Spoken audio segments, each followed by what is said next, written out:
드라마든 영화든 주인공은 언제나 고달픕니다. 수없이 많은 갈등과 고뇌 속에 놓이는 것도 주인공. 엄청난 많은 사람들의 목숨을 책임지고 구해내는 것도 주인공. 그들을 위해서 목숨을 걸고 사투를 벌여야 되는 것도 주인공이고요. 결국 모든 해결의 열쇠를 쥐고 있는 것도 주인공입니다. 일상을 살아가는 평범한 사람이라면 일생에 한 번 만날까 말까 하는 것들을 거의 한 10분 단위로 한 번씩 만나잖아요. 근데 주인공과 함께 있는 친구나 주변 사람들은 안타깝게도 10분을 못 넘기고 다 죽습니다. 근데 우리는 다 알고 있습니다. 주인공은 절대 죽지 않는다. 반드시 다음 시즌이 있기 때문이죠. 결말을 알기에, 주인공이 안 죽는다는 결말을 알기에, 그 어려운 상황에서도 어떻게든 다시 살아난다는 것을 알고 있기에, 심지어 죽었다고 다들 슬퍼하다가 눈을 뜨고 또 다시 살아나잖아. 그래서 우리는 안심하고 영화를 끝까지 누립니다. 이런 스타일의 사람을 본따서 만든 영화, 제목도 있죠? 다이 하드라고요. 5편까지 저는 다 봤습니다. 절대 죽지 않습니다, 이 사람은. 뭐 비행기에서 떨어져도 안 죽고요. 뭐 안 죽어. 제목부터 죽기 어려운 거죠. 우리에게는 추석이면 추석, 설이면 설, 한동안은 수없이 많은 시간을 이 영화로 채웠습니다. 갈수록 스케일이 커지고 갈수록 죽을 일들이 산더미처럼 쌓이는데 동일한 것은 안 죽는다는 거예요. 심지어 마지막 5편은 아들까지 등장시킵니다. 그래서 아들도 안 죽어요. 영화 제목이 참 적절한 것 같아요. 실제 다이하드 집사님이 계시다고 해요. 오클라호마 시티에 한 분 계신데요. 어떤 목사님이 간증 가운데 이분을 소개를 하세요. 그 목사님이 그 집회에 가셔서 오클라호마에 있는 교회 아침 집회를 끝나고 식사 대접을 받았는데 이 다이하드 집사님이 식사 대접을 하셨다는 거예요. 이분이 진짜 죽다 살아난 이야기를 하던데요. 야, 사람의 생명이란 게, 야, 안 죽으려면 진짜 안 죽는구나. 미군 헬기 조종사래요. 그래서 콜롬비아에 군대를 지원을 할 때 같이 투입이 돼서 마약 속탄 작전을 벌이러 정글에 들어갑니다. 헬기가 가는데 이분이 조종을 하고 가는데 상대편이 쏜 바주카포에 정통으로 맞습니다. 헬기가. 그럼 폭발하고 죽어야 되잖아요. 보통 헬기는 탑승자 전원이 다 사망하는 사례들이 많습니다. 정글에 떨어져서 폭발을 했는데 이분이 어떻게 떨어지는 중에 기체 밖으로 떨어져가지고 하나도 다치지 않고 정글에서 기어서 나왔대요. 아, 파병 근무는 위험하구나, 안 되겠구나 해서 재활치료를 이분이 하고 이제 다시 오클라호마 지상근무로 가서 청사 본부에서 근무를 합니다. 며칠이 안 됐는데 1995년 폭탄 테러 사건이 그때 청사에 있었어요. 9.11 테러 이전에 가장 큰 테러였대요. 차량이 연방 청사, 정부 청사로 돌진하고 이 청사 건물이 통째로 그냥 붕괴됩니다. 근데 그분이 그 건물 안에 있었는데 그 잔해더미 안에서 기어 나왔대요. 다이하드예요. 이분은 정말 부활의 영광을 가진 분인 것 같아요. 재활치료 후에 이제 한국을 가야 되겠다. 한국이 안전하지. 그래서 한국에 파병된 미군과 함께 섞여서 한국으로 와서 헬기 조종을 하면서 작전 활동을 펼칩니다. 헬기를 조종해서 작전을 하는데 이 헬기가 기계 고장이 일어나요. 이분은 헬기를 타면 안 돼요. 헬기가 기계 고장을 일으켜서 동부전선 명사심리 해변 북쪽으로 DMZ 여러분 아시죠? 거기는 비무장지대잖아요. 거기는 북쪽도 남쪽도 먼저 오면 그냥 안 되는데 아무튼 거기에 떨어졌는데 만약에 북측 군인이 와서 이 사람들을 데려가면 끝나는 거고 남쪽이 먼저 와서 접수를 하면 사는 거예요. 다행히 남쪽에서 먼저 나와서 살았대요. 다이하드 집사입니다. 이보다 더 확실한 다이하드가 있습니다. 부활과 영생의 약속, 예수 그리스도. 예수님이 말씀하신 이 모든 약속들이 실제가 되었습니다. 죽었지만 살았습니다. 요한복음 11장 25절 26절 다 같이 한번 읽어볼까요? 우리 이거는 실제입니다. 시작. 예수께서 이르시되 나는 부활이요 생명이니 나를 믿는 자는 죽어도 살겠고 무릇 살아서 나를 믿는 자는 영원히 죽지 아니하리니 이것을 네가 믿느냐? 아멘. 나를 믿는 자는 죽어도 살겠고, 예수님이 죽어도 살았고요. 예수님을 믿는 우리도 한번 따라합시다. 죽어도 살겠고. 아멘. 이건 영화가 아닙니다. 드라마가 아니에요. 실제 우리 믿음의 역사입니다. 우리에게는 이런 확실한 안정감과 부활의 소망이 있다는 겁니다. 영화도 이런 이론도 드라마도 아닙니다. 실제입니다. 우리가 목숨이 딱 끝나고 우리 육체의 생명이 끝나는 순간 누리게 되는 실제라는 거예요. 그 어느 누구도 통과하지 못한 죽음의 문제를 이기고 부활하신 부활의 첫 열매이신 예수님, 지옥과 음부가 예수님을 삼키지 못합니다. 절대 사망 권세가 예수님을 죽이지 못합니다. 죄가 없으신 하나님의 아들이기 때문입니다. 십자가에서 죽으신 것은 우리 죄 때문이요. 그분이 부활하신 걸 보니 그분은 죄가 없는 것입니다. 부활하신 예수님께서 가장 먼저 제자들을 찾아가서 그분이 가지신 부활 생명, 영생의 사명을 주시기 원하셨습니다. 요한복음 20장 19절, 이날 곧 안식 후 첫날 저녁 때에 제자들이 유대인들을 두려워하여 모인 곳에 문들을 닫았더니 예수께서 오사 가운데 서서 이르시되 너희에게 평강이 있을지어다. 이 말씀을 하시고 손과 옆구리를 보이시니 제자들이 주를 보고 기뻐하더라. 예수께서 곧 이르시되 너희에게 평강이 있을지어다. 아버지께서 나를 보내신 것 같이 나도 너희를 보내노라. 이 말씀하시고 그들을 향하여 숨을 내쉬며 이르시되 성령을 받으라. 부활주일인 오늘 우리를 위해 죽으시고 부활하신 예수님을 믿는 믿음, 그 부활의 믿음을 가지시기를 주님의 이름으로 축복합니다. 첫 번째는 한번 따라할까요? 부활은 실제다. 이론입니까? 아니면 실제입니까? 아직까지 이 부활에 대해서 참 부활하면 좋겠다. 어렸을 때부터 부활절 계란 까먹으면서 부활절 보냈으니까 부활하는 거지. 죽으면 부활하겠지. 멀리 있는, 와닿지 않는, 전통 속에 있는 이론적인 부활이지 않길 바랍니다. 그건 능력이 없습니다. 여러분 교회 다닌다고 부활의 믿음이 있는 게 아니에요. 그 부활의 믿음은 사용할 수도 없어요. 아무 힘이 없습니다. 변화도 안 됩니다. 이론으로만 알고 있으면 그건 변화가 안 됩니다. 능력이 없습니다. 사용할 수도 없습니다. 부활의 소망은 이것이 한번 따라합시다. 실제가 될 때 소망도 있다. 실제예요. 소망이죠.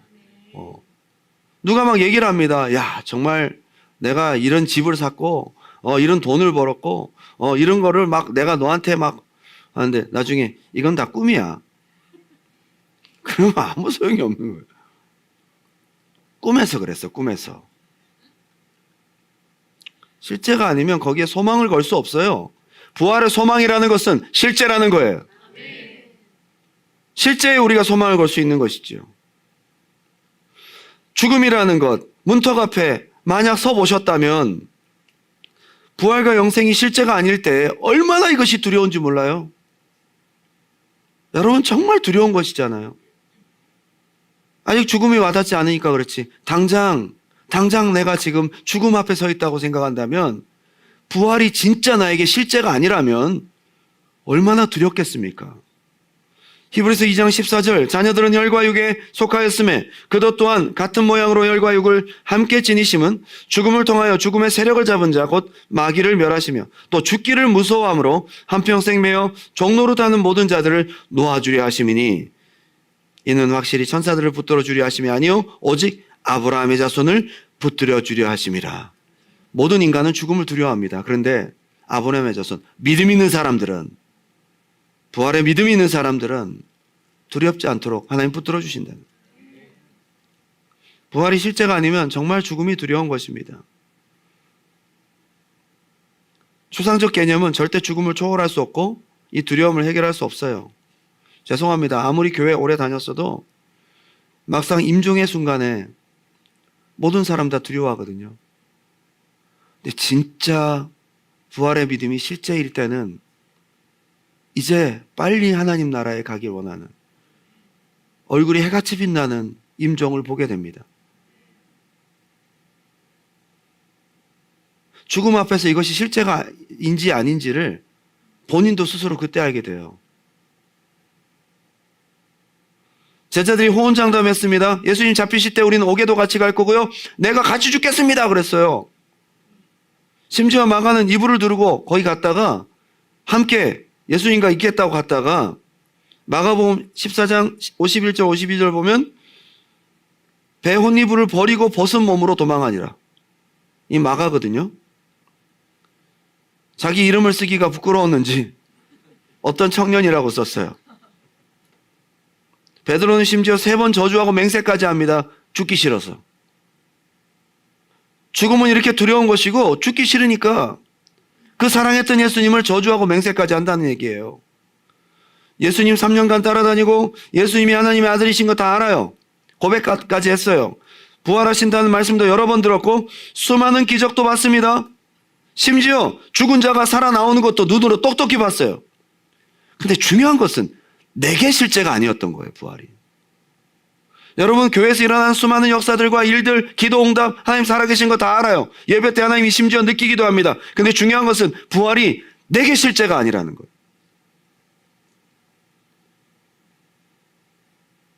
부활이 아직 내게 실제가 아닌데 내가 믿고 있다라고 스스로 위로하고 덮어두고 살아가는 삶이 아니라, 오늘 부활주일인 오늘 실제로 부활하신 주님을 믿음으로 인정하고 여러분 각자에게 부활이 실제가 되기를 주님의 이름으로 축원합니다. 부활과 영생의 문제가 아직도 실제가 아닌 분들이 계십니까? 스스로 질문해 보세요. 죽음 앞에 가서 질문하지 마시고 지금 예수님이 이렇게 실제적으로 부활하셨으니 나도 부활할 거야. 나의 부활도 실제야. 예수님의 부활이 실제여야 나의 부활도 실제입니다. 이것이 확실하게 믿어지는 신앙 되길 바랍니다. 예수님이 제자들에게 부활하신 몸으로 나타나셔서 노력하신 게 뭔지 아세요? 야, 부활이 실제야. 너희 지금 보는 것이 홀로그램이 아니야. 환상이 아니란다. 영이 아니야. 살과 뼈가 있는 실제라고 도마에게 만져보라고 하셨어요. 여기 배도 안 고프신데 생선 한 토막을 달라고 하셔서 실제 그 생선이 없어지는 거 보여주셨어요. 드셨어요. 누가복음 24장 36절, 오늘 내일 큐티입니다. 이 말을 할 때에 예수께서 친히 그들 가운데 서서 이르시되 너에게 평강이 있을지어다 하시니 그들이 놀라고 무서워하여 그 보는 것을 영으로 생각하는지라. 예수께서 이르시되 어찌하여 두려워하며 어찌하여 마음에 의심이 일어나느냐. 실제가 아닌 것은 의심인 거예요. 아무리 예수님을 눈으로 똑똑히 봤고 부활의 주님을 봤어도 이게 영으로 생각하고 있는 그 범주에 들어갈 때는 이거는 아직 믿음이 아닌 거예요. 믿음이라고 할 때는 실제여야 됩니다. 내 손과 발을 보고 나인 줄 알라. 또 나를 만져보라. 영은 살과 뼈가 없을 때 너희는 보는 바와 같이 나는 있느니라. 만져봐. 실제야. 그리고 보고라도 믿는 자가 되라 라고 말씀하셨어요.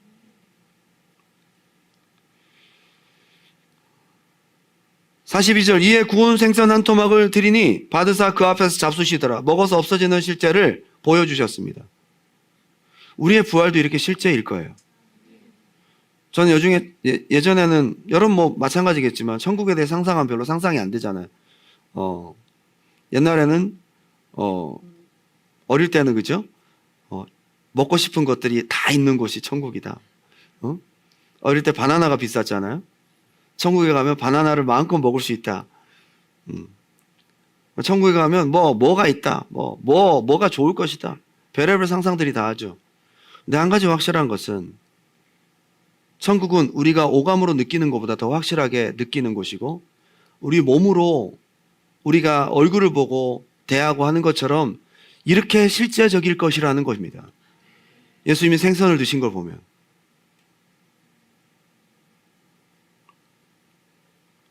또 이르시되 이같이 그리스도가 고난을 받고 제3일에 죽은 자 가운데 살아날 것과 또 그의 이름으로 죄사함을 받게 하는 회개가 예루살렘에 시작하여 모든 족속에게 전파될 것이 기록되었으니 한번 따라합시다. 너희가 이 모든 일에 증인이라. 실제임을 확인한 사람이 증인입니다. 법정에서 증인의 증언은 굉장히 무겁습니다. 굉장히 중요합니다. 실제임을 목격한 사람의 증거는 굉장히 큰 것입니다. 여러분, 우리가 전도를 해도 왜 전도가 안 되는지 아세요? 증인이 아직 아닐 수도 있어요. 증인의 말에는 힘이 있어요. 증인의 믿음입니다. 증인의 믿음. 실제임이 확인되고 믿어진 사람이 증인. 부활하신 후에도 40일간 머무르시면서 여러 번 보이셨어요. 여러 번. 그리고 신령한 몸의 부활과 그 신령한 부활의 몸으로 하나님의 나라의 실제를 가르치셨습니다. 예수님이 40일 동안 계속 머물면서 제자들에게 노력한 것이 뭐냐? 부활은 실제야. 너희가 가게 될 영생도 실제고 하나님 나라도 실제야. 그리고 500명이 보는 자리에서 그 자리에서 구름을 타고 승천하세요. 천사들이 직접 그들에게 말해줍니다. 갈릴리 사람들아 어찌하여 보고만 있느냐? 이렇게 너희가 실제적으로 보여졌고 부활하신 예수님은 나중에 실제적으로 다시 오신다. 이게 믿음인 거예요. 그리고 결정적으로 예수님이 승천하시고 10일 뒤에 성령 강림 사건이 있습니다. 이게 바로 그동안 수없이 보았고 목격했고 만지고 들었던 것에 대한 실제가 성령 충만을 통해서 내 안에 이루어진 거죠. 그 다음부터는 죽음의 두려움이 없어요. 죽음의 두려움이 없습니다. 제자들이 그 다음부터는 목숨을 불사하고 나가서 복음을 준 거예요. 솔로몬 행각에 가서 베드로가 복음을 전했다고 그래요. 말씀을 전하거든요. 너희가 예수를 죄 있다 죽였다고 얘기를 합니다. 예수를 십자가에 못 박아 수소했던 그 군중들이 거기 있는 겁니다. 자기도 꼼짝없이 잡혀 죽을 수 있잖아요. 베드로가 거기서 담대히 복음을 전파합니다. 너희가 예수를 죄 있다 죽였으나 그는 살아나셨다. 각각 회개하고 성령을 선물로 받으라. 베드로가 그렇게 막 말씀을 전하는 거예요. 그러니까 사람들이 그 증인된 증거 앞에 압도당하고 어찌할꼬 회개하고 돌아옵니다. 이게 증인의 메시지예요. 죽음을 더 이상 두려워하지 않습니다. 베드로의 두려움 없는 설교, 죽음에 대한 두려움이 없는 부활 확증의 설교를 듣고 열매가 나타나기 시작합니다. 사도행전 4장 13절, 그들이 베드로와 요한이 담대하게 말함을 보고 그들을 본래 학문 없는 범인으로 알았다가 이상히 여기며 그 전에 예수와 함께 있던 줄도 알고 또 병 나은 사람이 그들과 함께 서 있는 것을 보고 비난할 말이 없는지라. 너무 확신 있고 실제이니까 뭐라고 얘기할 수 없는 거죠. 그리고 19절, 4장 19절, 베드로와 요한이 대답하여 이르되 하나님 앞에서 너희의 말을 듣는 것이 하나님의 말씀을 듣는 것보다 옳은가 판단하라. 내가 보고 들은 것을 말하지 않을 수 없다. 우리가 보고 들은 것을 말하지 않을 수 없다. 이게 부활의 실제임을 목격한 사람의 증인의 담대함입니다. 여러분, 부활절 이 절기를 우리가 절기로 끝나지 말고 부활의 증인이 되고 실제적인 부활을 믿는 여러분 되시기를 주님의 이름으로 축원합니다. 아멘. 이 세상은 두려움이 많은 세상입니다. 삼성경제연구소에서 얼마 전 사회, 정치, 경제 등 모든 분야에 걸쳐 다른 나라와 다른 점을 조사했는데 대한민국은 불안과 두려움으로 인한 스트레스 공화국이다. 국가적으로는 정치에 대한 두려움, 직장에 대한 실직에 대한 두려움, 사업을 하는 사람들은 불경기에 대한 두려움, 가정에서는 이혼, 또 결혼을 앞둔 젊은 남녀는 헤어짐에 대한 두려움, 학교 학생들은 입시에 대한 두려움, 취업에 대한 두려움, 전부 두려움 특성이에요. 근데 모두가 다 두려워하는 것은 뭔지 아세요? 죽음입니다. 결국 우리가 어두운 밤길을 가면서 막 두렵고 무서운 것은 결국 그 깊은 내면을 들어가 보면 죽을까 봐 두려운 거거든요.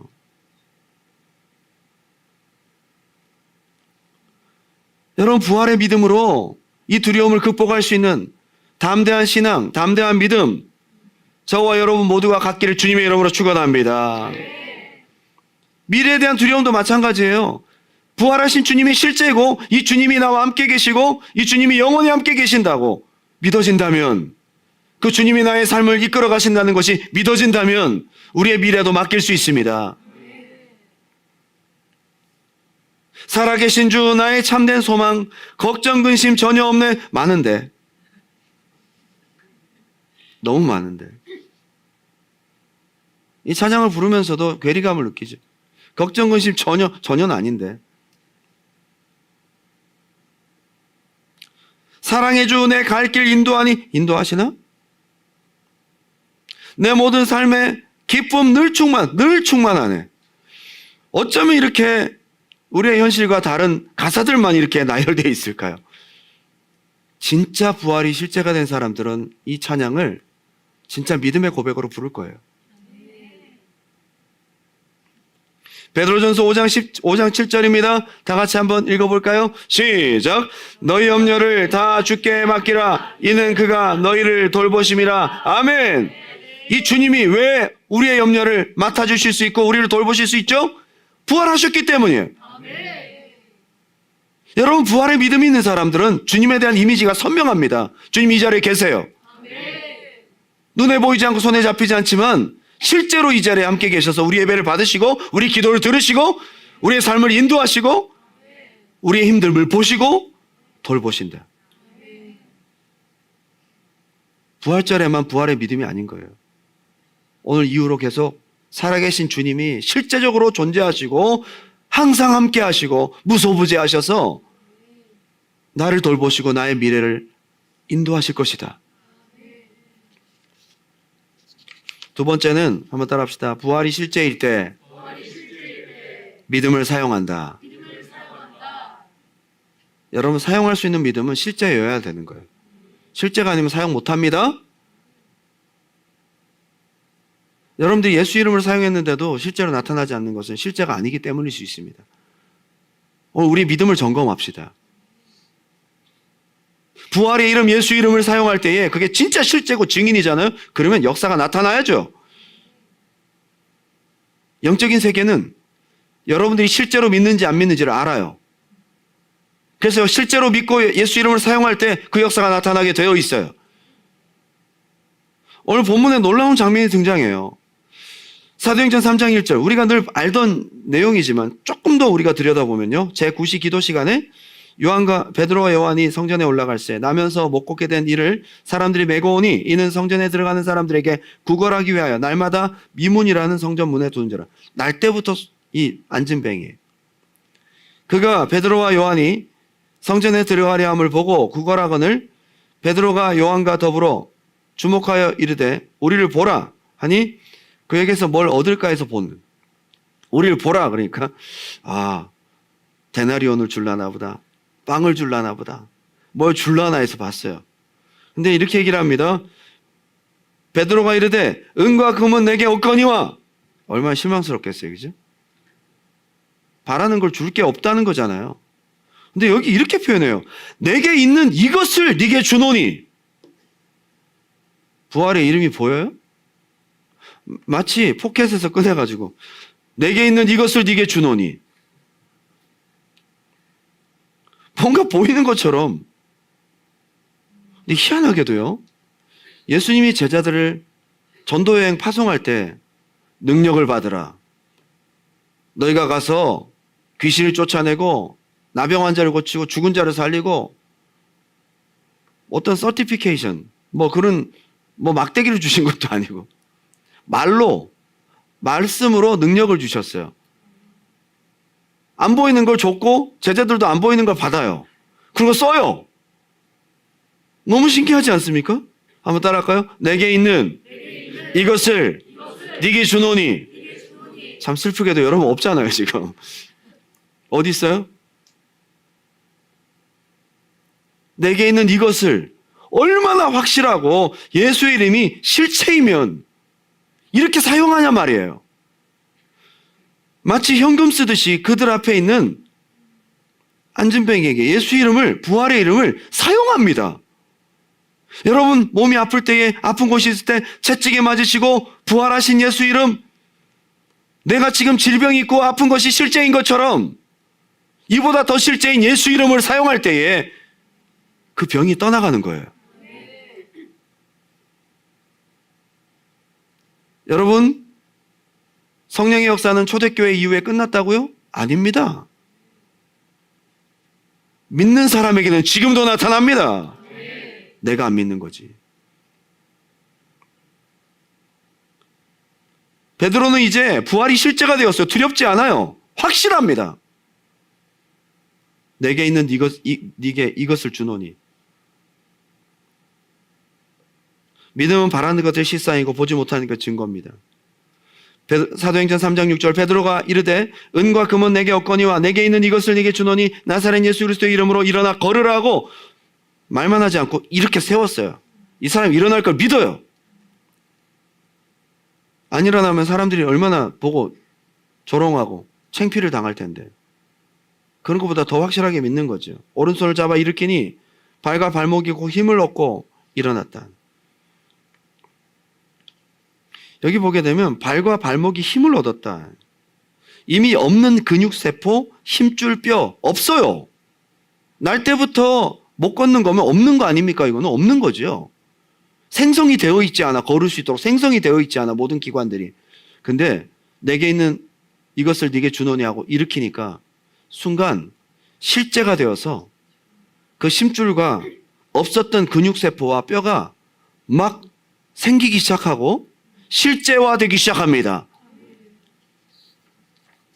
움직일 수 있는 거리로, 다리로 일어나서 뛰었대요. 뛰었어. 이게 성경에 있는 옛날 이야기라고 믿지 않기 바랍니다. 성경 역시도 증인된 자가 이것을 기록했습니다. 여러분 우리가 크레딧 카드나 현금 카드를 어떻게 씁니까? 요즘에 앱이 잘 깔려있어 딱 보면 얼마 남았다. 여러분 정말 믿음이 대단한 거예요. 숫자만 보고 숫자에 100만 불이라고 찍혔어요. 100만 불. 숫자잖아요. 근데 막 쓰잖아요. 믿습니다. 꽂아가지고 비밀번호 따들 아멘 영수증 딱 뽑고 말이죠. 여기 레드랍스터 너무 비싼데 100만 불 있는데 뭐. 그래서 쓰고 마음껏 먹어. 딱 하고 뽑고. 이야 대단한 믿음이에요. 어떤 비싼 식당이든 저벅저벅 들어가서 주세요. 딱 내고 딱 찍고 탭이 안 되네. 비밀번호 딱 누르고 영수증. 대단한 믿음이에요. 어떻게 그렇게 숫자만 보고 씁니까 여러분 카드를? 이게 실제라고 믿으니까 그런 거 아니에요? 여러분 계좌에 찍힌 숫자보다도 예수 이름을 더 믿는다면 역사가 나타날 것입니다. 부활은 가장 큰 승리요.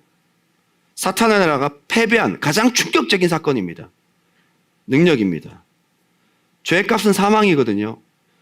지금까지 모든 인류를 죄짓게 하고 죄지은 인류를 병들게 하고 죽이고 멸망시키는 것은 사탄의 합법적인 사망 권세 활동이었어요.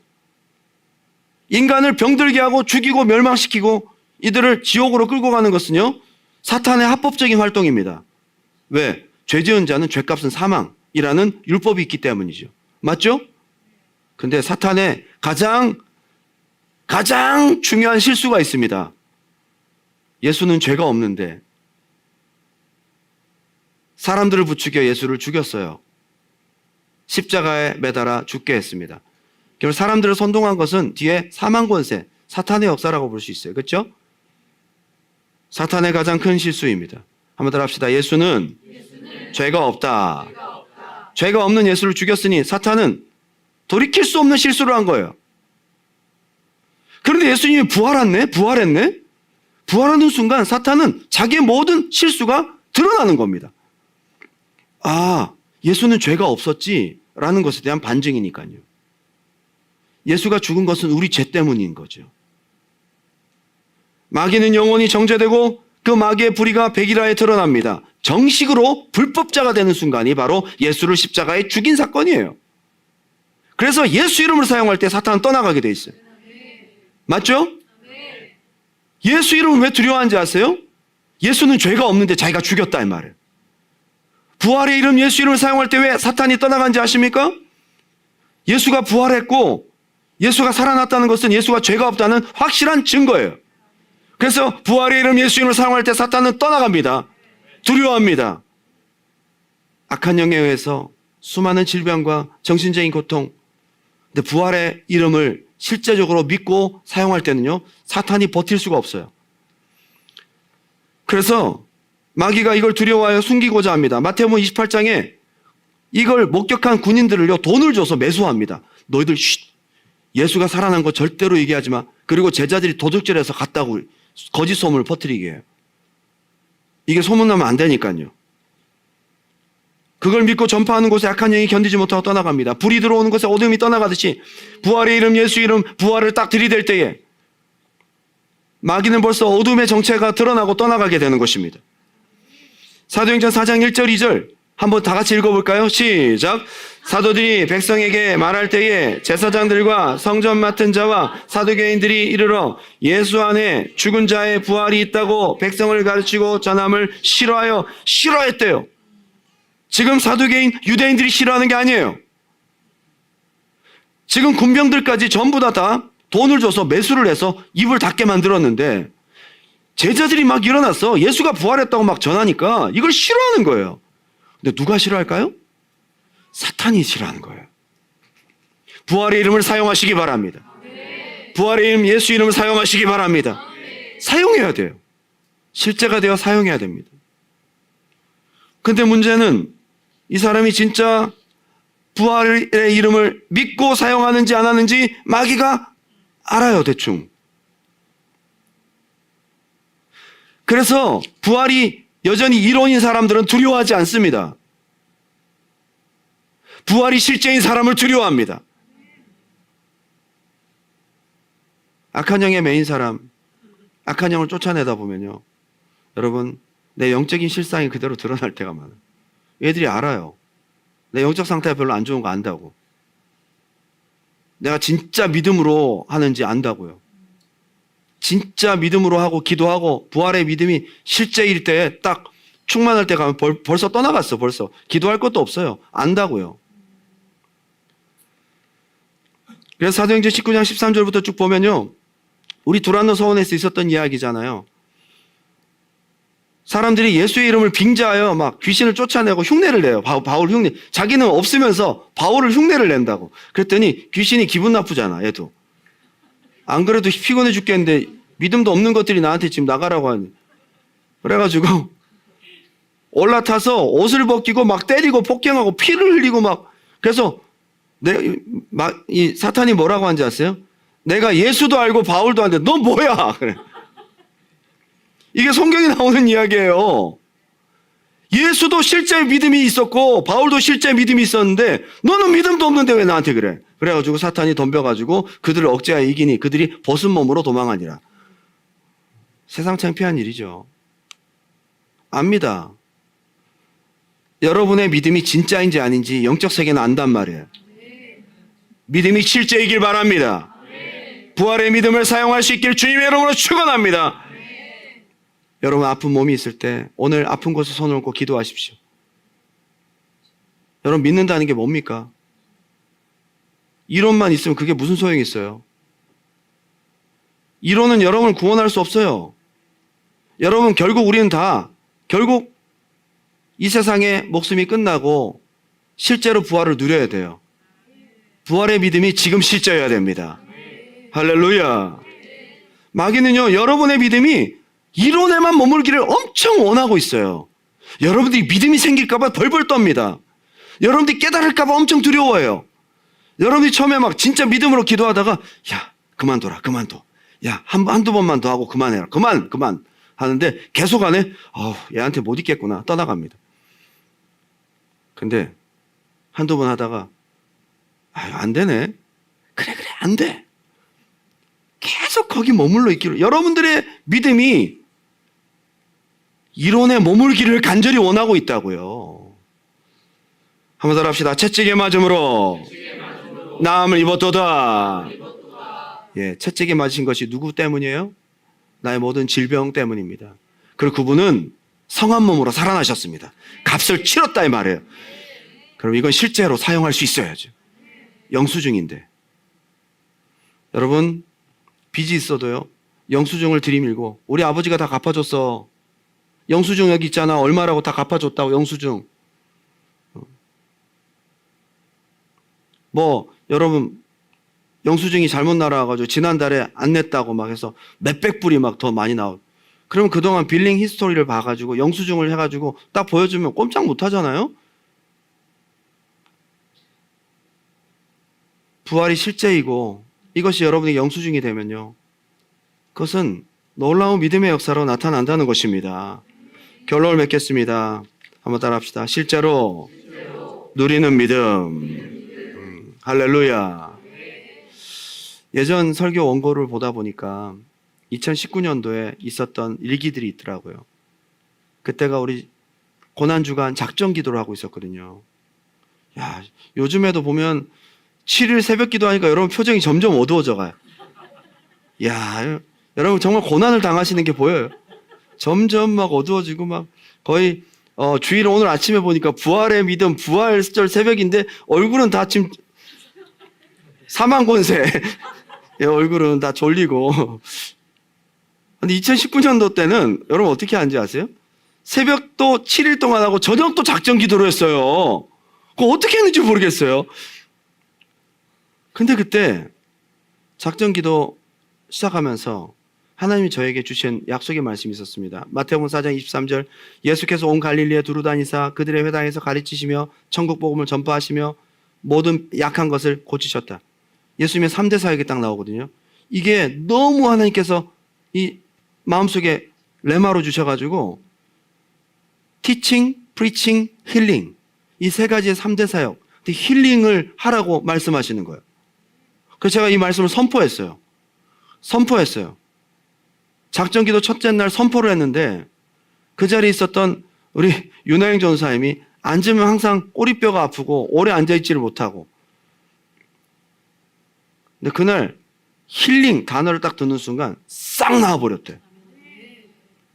그리고 셋째 날 우리 김지원 자매, 이번에 한국 가서 결혼하는 그 자매가 원래 농구 생활체육적으로 선생님이 되려고 한국에서 하다가 무릎 부상으로 무릎에 물이 찼어요.